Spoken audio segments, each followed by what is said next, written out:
Assalamualaikum warahmatullahi wabarakatuh. Bagaimana kabarnya Nana hari ini? Semoga kabarnya kalian hari ini sehat selalu dan masih tetap semangat belajarnya. Pagi ini kita akan belajar ilmu pengetahuan alam tentang perkembangbiakan tumbuhan. Perkembangbiakan pada tumbuhan. Perkembangbiakan pada tumbuhan itu bertujuan untuk melestarikan jenisnya atau spesies tumbuhan tersebut. Tujuannya agar tidak punah atau langka jenis tumbuhan tersebut. Perkembangbiakan pada tumbuhan ada dua cara, yaitu perkembangbiakan tumbuhan secara generatif, itu diawali dengan proses penyerbukan atau jatuhnya serbosari kepala putik yang menghasilkan hasil akhir berupa biji. Sehingga perkembangbiakan tumbuhan secara generatif ini alat perkembangbiakannya adalah biji. Yang kedua adalah perkembangbiakan tumbuhan secara vegetatif atau perkembangbiakan tanpa penyerbukan atau tanpa proses perkawinan. Perkembangbiakan pertumbuhan secara vegetatif itu dialami oleh beberapa tumbuhan yang tidak dapat menghasilkan biji, sehingga tumbuhan tersebut bisa melestarikan jenisnya. Contohnya pisang. Pisang punya biji, tetapi cara perkembangbiakannya dia tidak menggunakan biji, tapi menggunakan tunas. Kemudian bambu juga tidak menghasilkan biji. Cara perkembangbiakannya dengan menggunakan tunas. Hari ini kita akan belajar tentang perkembangbiakan tumbuhan secara generatif. Apa perkembangbiakan generatif itu? Perkembangbiakan generatif adalah perkembangbiakan tumbuhan dengan cara menanam biji. Biji itu berasal dari bunga yang sudah melalui penyerbukan, kemudian hasil akhirnya adalah pembuahan atau mengalami proses pembuahan, dan biji biasanya dilapisi oleh daging buah. Contohnya buah-buahan yang kalian makan. Salak itu yang kamu makan adalah daging buahnya, sedangkan biji salak kamu buang. Jambu biji, di situ ada gambarnya jambu biji. Jambu biji itu dilapisi oleh daging buah yang sangat tebal. Yang dikonsumsi biasanya adalah bagian daging buahnya. Akan tetapi ada beberapa tanaman yang bijinya itu tidak dilapisi oleh daging buah maksudnya. Contohnya adalah jagung. Jagung itu merupakan biji yang tidak ada daging buahnya. Beras atau padi itu tidak ada daging buahnya. Yang kita makan adalah biji dari tanaman padi, yang akhirnya apabila ditumbuhkan dia akan menjadi individu baru. Penyerbukan. Penyerbukan merupakan peristiwa jatuhnya serbuk sari pada putik. Adapun bagian-bagian bunga adalah yang pertama tangkai bunga. Tangkai bunga itu merupakan penghubung antara batang dengan bunga. Yang kedua, dasar bunga.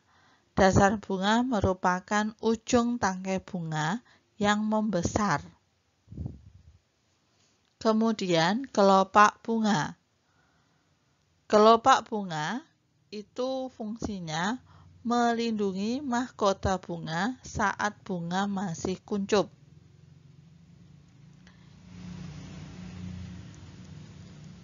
Kemudian mahkota bunga. Mahkota bunga atau disebut perhiasan bunga merupakan bagian bunga yang paling indah yang berfungsi untuk menarik perhatian serangga. Kemudian kepala sari. Kepala sari itu bagian teratas dari benang sari. Benang sari sendiri digunakan sebagai alat kelamin jantan pada bunga. Benang sari terdiri atas kepala sari dan tangkai sari. Kemudian kepala putih dan tangkai putih.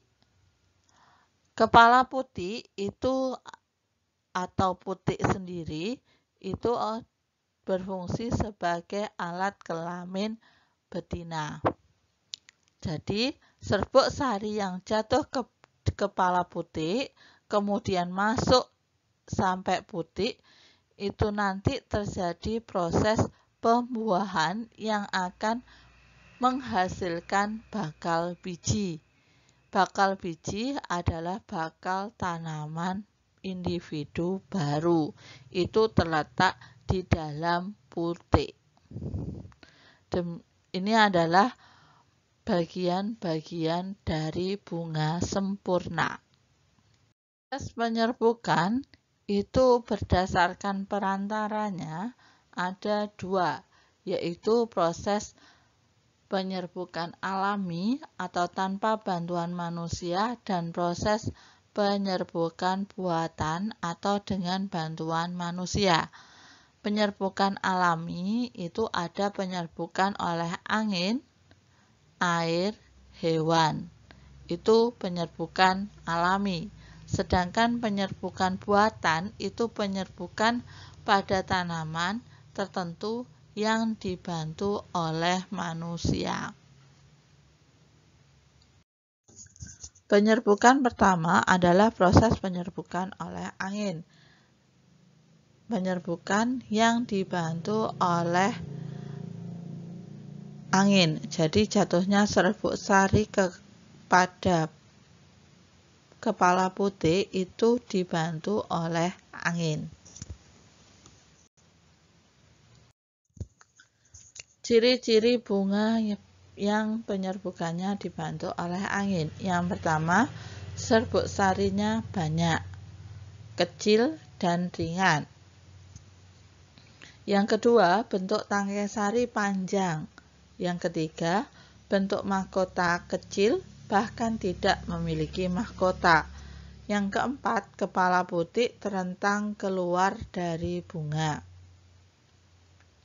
Contohnya adalah bunga jambu. Kamu pernah melihat bunga jambu biji dan jambu air? Itu bunganya, serbuk sarinya kalau kita perhatikan itu kecil-kecil banyak dan ringan. Kemudian bunga jagung dan bunga mangga atau bunga kelengkeng rambutan. Di rumahmu apabila ada bunga mangga yang saat ini sedang berbunga, kalian bisa lihat atau amati sendiri. Itu adalah ciri-ciri dari penyerbukan yang dibantu oleh angin. Penyerbukan berdasarkan asal serbuk sarinya. Penyerbukan berdasarkan asal serbuk sarinya itu dibedakan menjadi 4. Yang pertama, penyerbukan sendiri. Penyerbukan sendiri itu terjadi apabila serbuk sari dan kepala putih itu berada pada satu bunga. Yang kedua, penyerbukan tetangga. Penyerbukan tetangga itu terjadi apabila serbuk sari dan kepala putik itu berada pada dua bunga yang sama dalam satu pohon. Jadi bunganya dua, benang sari 2, kepala putik 2, itu saling menyerbuk. Itu dinamakan penyerbukan tetangga. Yang ketiga, penyerbukan silang. Penyerbukan silang terjadi apabila dua buah tanaman yang sama jenisnya itu mangga mana lagi dengan mangga mana lagi. Itu saling menyerbuk satu sama lain, itu namanya penyerbukan silang. Sedangkan penyerbukan bastar itu adalah penyerbukan di mana serbuk sari dan kepala putik berasal dari dua pohon yang masih sejenis tapi beda varietas. Contohnya mangga mana lagi dengan mangga golek. Itu apabila mangga golek dan mangga mana lagi mengalami penyerbukan, itu dinamakan penyerbukan bastar. Proses penyerbukan yang kedua adalah proses penyerbukan oleh hewan atau proses penyerbukan yang dibantu oleh hewan. Contoh hewan yang membantu proses penyerbukan adalah lebah, kemudian burung kolibri, dan kupu-kupu. Ciri-ciri bunga yang penyerbukannya dibantu oleh hewan. Yang pertama, mahkota berukuran besar dan berwarna mencolok. Yang kedua, bunga tersebut menghasilkan nektar atau sari bunga. Yang ketiga, mengeluarkan bau khas. Bisa bau wangi atau bau bangkai, seperti bunga bangkai. Itu juga melalui perantara hewan. Untuk bunga bangkai sendiri perantaranya adalah lalat. Kemudian bunga kamboja. Bunga kamboja itu bisa menghasilkan biji karena dibantu oleh lebah, kupu-kupu, kemudian capung. Itu adalah penyerbukan yang dibantu oleh hewan. Jadi, serbuk sarinya secara tidak sengaja kupu-kupu, lebah, lalat itu mengambil sari atau sari bunga atau nektarnya sebagai makanan. Kemudian tubuhnya itu sebagian terkena oleh serbuk sari, dia berpindah tempat, kemudian masuklah serbuk sari tersebut ke kepala putik, sehingga terjadilah proses penyerbukan. Penyerbukan yang ketiga adalah penyerbukan oleh air, yaitu penyerbukan yang biasanya terjadi dengan bantuan air hujan. Jadi air hujan yang menetes itu membawa serbuk sari ke kepala putik, terjadilah penyerbukan yang kemudian terjadilah pembuahan di dalam putik dan terjadilah terbentuknya biji atau buah. Proses penyerbukan yang terakhir adalah penyerbukan oleh manusia. Penyerbukan ini terjadi dengan bantuan manusia.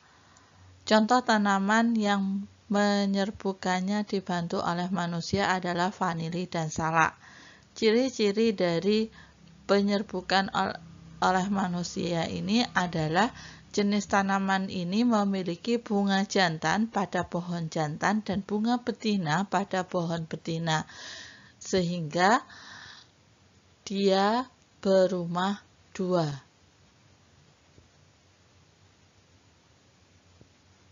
Jadi bunga tersebut, bunga betina dan bunga jantan itu tidak pada satu bunga yang sama dan pohon yang sama.